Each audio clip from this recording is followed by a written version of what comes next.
Vamos iniciar a semana à luz do Evangelho segundo o Espiritismo.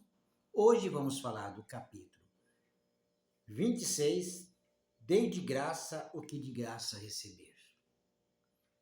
Então, Jesus fala aqui no item 3, as preces pagas.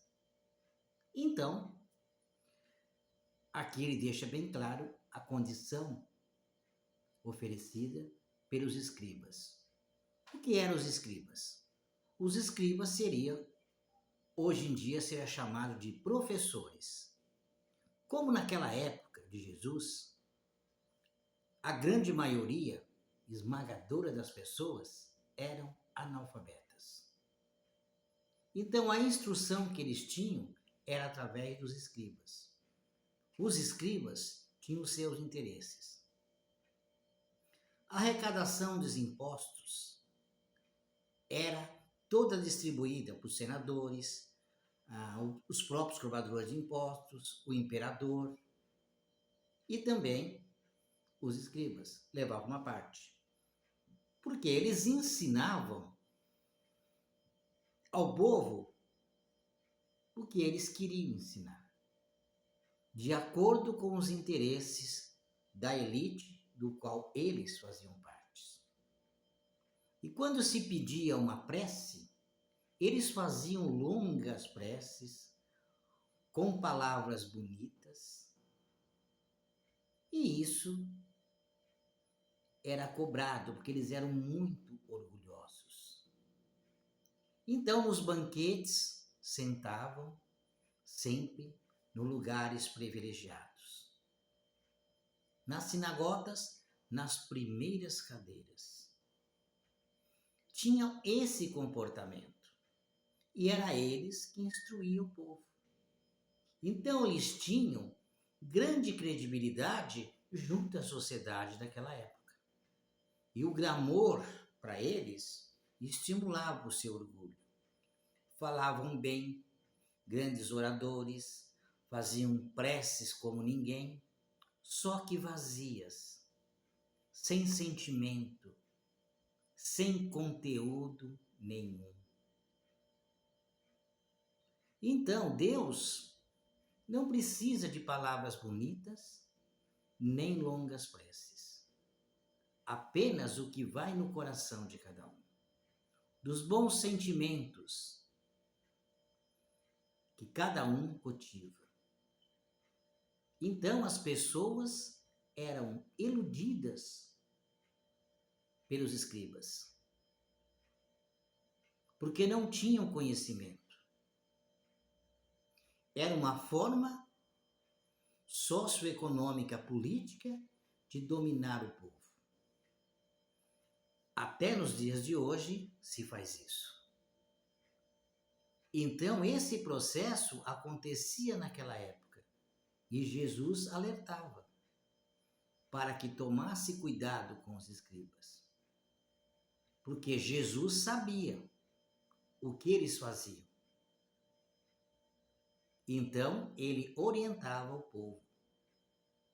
Ele ensinava o Evangelho e esse povo era contraditório devido aos seus interesses. Jesus sempre dizendo, cuidado com os escribas. Eles falam bonito, usam palavras bonitas, sempre nos primeiros lugares. Eram respeitadíssimos na sociedade. Então, tudo era cobrado, de alguma forma, do povo que ali estava.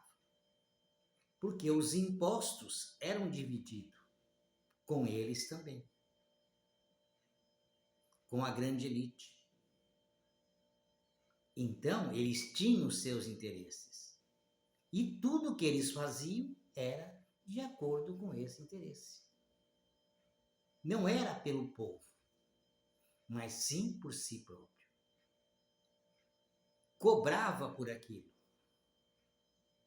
Por quê? Se entendia que precisava de longas preces bonitas para se falar. Que assim Deus ia ouvi-los, porque eles sabiam falar. E aí nós voltamos a pensar sobre aquela história do José, que chegava na frente do altar e dizia: Jesus, eu sou o Zé, eu estou aqui.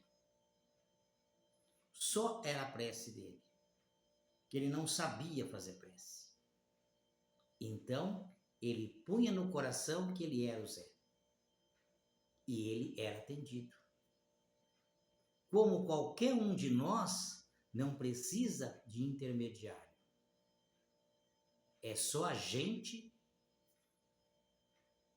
conversar com Deus, conversar com Jesus, como agora estamos conversando, dessa forma, de uma forma livre e tranquila.